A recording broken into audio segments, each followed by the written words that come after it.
जादुई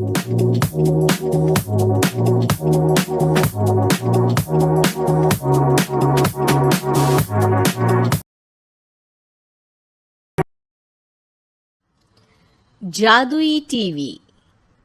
सुनो, तुम्हारे बाबूजी तो कब के गुजर गए। अब उनका जो सामान है वो पड़े पड़े कबाड़ा हो रहा है। बेच ही दो, कुछ पैसे आ जाएंगी। बात तो सही है। अगले संडे फुर्सत में यही करेंगे। अगले संडे रोहित सारा सामान कबाड़ी को घर बुला के दे देता है। तभी उसकी नजर बाबूजी की पुरानी टीवी पर जाती है, जो इतने सालों तक कूड़े में पड़ी थी, फिर भी चमचमा रही थी। टीवी तो देखो, जैसे एकदम नई हो। हाँ, बाबूजी को टीवी देखना बहुत पसंद था। उनका सपना था कि वो टीवी पे आए।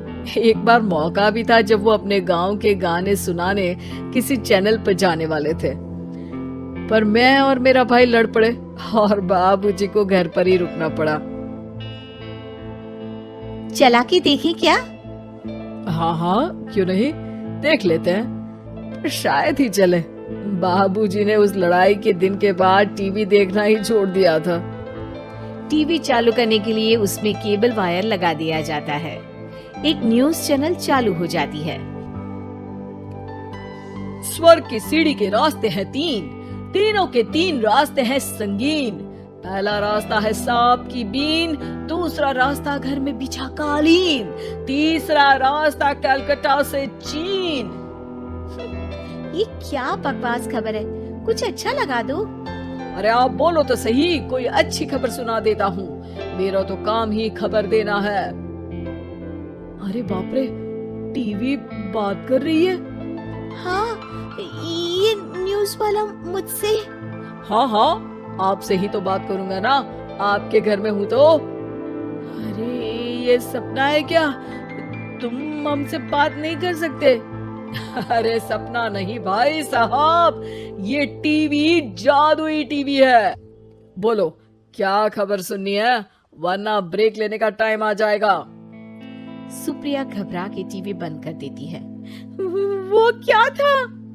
अरे एक बार और चालू करके देखे, फिर से बात करेगा तो चैनल बदल देंगे। सुप्रिया फिर टीवी चालू कर देती है। अरे ऐसा कोई मुंह पे टीवी बंद करके जाता है क्या? मुझे बुरा लगा आपका नेचर। चाय पानी तो पूछो। सुप्रिया टीवी के बटन से चैनल बदल देती है। अब टीवी पर एक फिल्म चल रही है। अरे ये तो सूर्यवंशम है ना? हाँ, और ये ठाकुर को जहर की खीर दे दी और उसको पता भी नहीं है। ए भाई, खीर मत पीना, उसमें जहर है, मत पीना। ठीक है महाशय, जैसा आप कहें। हाँ। अरे आपकी बात मान ली, पूरी पिक्चर ही अब तो बदल जाएगी। मतलब ये सच में जादुई टीवी है? तभी वहाँ कबाड़ी आ जाता है। भैया, टीवी के 150 रुपए दूंगा, चलेगा? अरे 1.5 करोड़ में भी ना दे तुमको ये टीवी हम। अरे 1.5 करोड़ खरीदने को होते तो तुम्हारे घर में ये पानी चाय नहीं पीता, अंबानी या टाटा के घर बैठा कोल्ड कॉफी पीता।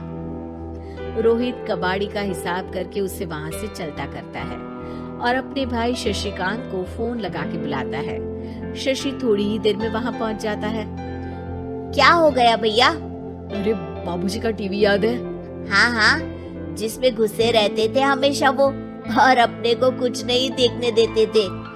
अरे वो अब जादुई टीवी बन गया है। भैया, आपकी बकवास करने की आदत अब तक नहीं गई। अरे आपके घर में बच्चे हैं, अब तो बड़ों जैसी बात करो। रोहित जाके टीवी चालू कर देता है। टीवी पर एक जादू का शो हो रहा है जिसमें एक जादूगर है। अब मैं अपनी टोपी में से कबूतर निकालूंगा। श्रिंग ब्रिंग शरिंग बम फोपा फुफी फुफा पाउ। टीवी से कबूतर निकलता है और शशिकांत के सर पर आकर बैठ जाता है। भैया, ये क्या हो रहा है? भैया इसे उड़ाओ। ए कबूतर, जा जा, कबूतर चल निकल। अब मैं टोपी में से सांप सांप सुनते ही शशिकांत कांप जाता है और भाग के टीवी बंद कर देता है। भैया, सॉरी भैया, मैं समझ गया ये सच में जादुई टीवी है, पर एक बार और ट्राई करते हैं। पर भाभी, कोई दूसरा चैनल लगाओ जिसमें डर ना लगे। सुप्रिया टीवी चला देती है और न्यूज लगा देती है। अरे कितने दिनों बाद मुझे याद आया, बताइए क्या खबर सुनाओ। और ये नया आदमी कौन है? ये मेरा भाई है शशिकांत। ओह यस, वही है ना जिससे तुम लड़ लिए थे किसी बात पे और तुम्हारे बुढ़ाओ पिताजी गुस्सा हो गए थे और टीवी को संन्यास दे दिया था। हैं? तुमको कैसे पता ये सब? इस टीवी में रहने वाले आदमी से लेकर कबूतर तक को तुम्हारे बाबूजी और तुम्हारी बातें पता है, इसलिए तो ये जादुई टीवी है। ये टीवी क्या कर सकती है वैसे? तुम जो मांगो दे सकती है, कहानी बदल सकते हो, खबर बदल सकते हो, कोई चीज मांग सकते हो। अरे भैया, ये टीवी मैं लेके जा रहा हूँ। बाबूजी का लाडला तो मैं ही था ना। अरे ऐसे कैसे? मैं बड़ा बेटा था, अब तक मेरे घर में टीवी थी ना। अब तक कहाँ गए थे पिताजी के लाडले? तुम्हारी गलती का एहसास भी है। अरे भैया, ज्यादा ना बोलो वरना भूल गए आपके दांत तोड़ दिए थे मैंने उस लड़ाई में। मेरी बीवी के सामने मेरी बेइज्जती करता है। रुक। दोनों भाई हाथापाई पे उतर जाते हैं। रुक, बताता हूँ तुझे कि कौन बड़ा है। अरे छोटे का दम तो देख लीजिए आप। ये खबर आपके बाबूजी को देता हूँ। तभी टीवी अचानक बंद हो जाता है। अरे शायद टीवी नाराज हो गया। और लड़ लो, आए बड़े खली बनने।